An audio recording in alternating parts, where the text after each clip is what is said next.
O IGPDI de junho teve uma variação de 0,69%, foi menor do que a do mês anterior e menor ainda do que a de abril, quando atingiu mais de 1%, impulsionada pelos movimentos do câmbio e também pelo choque de oferta da soja.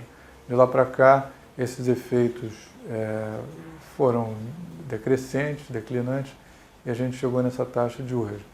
Só que do mês passado para cá, mais importantes até do que os movimentos do IPA, que normalmente são as principais influências sobre o resultado do IGP, tivemos movimentos no INCC e no IPC que tiveram um maior impacto final. No caso do INCC, estão saindo de cena os reajustes em São Paulo e em outras cidades, mas o de São Paulo sendo o de maior relevância. Com isso, a mão de obra no INCC, que já estava acima de 3% no mês passado, hoje está em torno de 1%.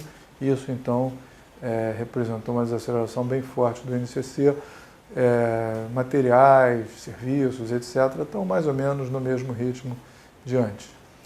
Ao mesmo tempo, houve uma desaceleração grande também do IPC, que só não foi maior por conta de alguns choques agrícolas, de alguns produtos in natura, batata, mamão, etc., que subiram 20%, 30%. Porque, de resto, a maioria dos itens tem mostrado um comportamento bastante favorável e o índice está em 0,11, chegou um resultado de 0,11, um número bastante confortável e possivelmente não permanecerá nesse valor por muito tempo.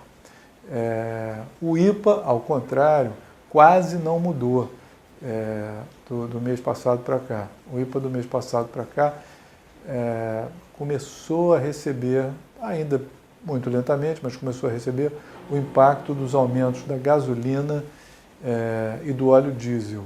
Esses dois derivados tiveram reajustes autorizados, mas simplesmente apenas no nível de produtor. Então, como o IPA é o índice de preço ao produtor, ele vai captar, já está captando essas elevações. Elas não chegarão ao consumidor. Ou se chegarem, isso se dará de maneira muito diluída, uma vez que o governo, no caso da gasolina, extinguiu, no caso do diesel reduziu bastante, o efeito da CID, né, da contribuição cobrada sobre os combustíveis para investimento nas estradas. Né? Então, como forma de impedir que o impacto do aumento ao produtor chegue ao consumidor, o governo decidiu, aliás, não é a primeira vez que faz isso, reduzir a CID, mesmo que seja terminar a incidência. Hoje não existe mais incidência de CID.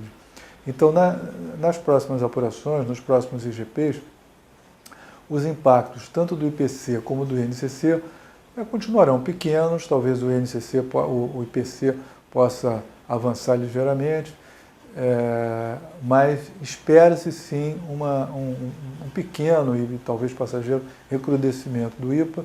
Primeiro, porque os efeitos da gasolina e do diesel vão aparecer com mais intensidade, eles estão apenas no começo, e há também um novo efeito da soja, do milho, de alguns grãos, também por razões climáticas, só que dessa vez nos Estados Unidos, não mais no Brasil. Né? A nova safra a ser colhida agora no segundo semestre nos Estados Unidos está correndo alguns riscos, está sob algumas ameaças, devido ao clima muito seco e tudo que pode prejudicar a produtividade da lavoura nessa fase final. Então, por isso, o preço da soja já reagiu mais uma vez, já subiu, e esse efeito está começando a aparecer, tende a se intensificar nos próximos resultados.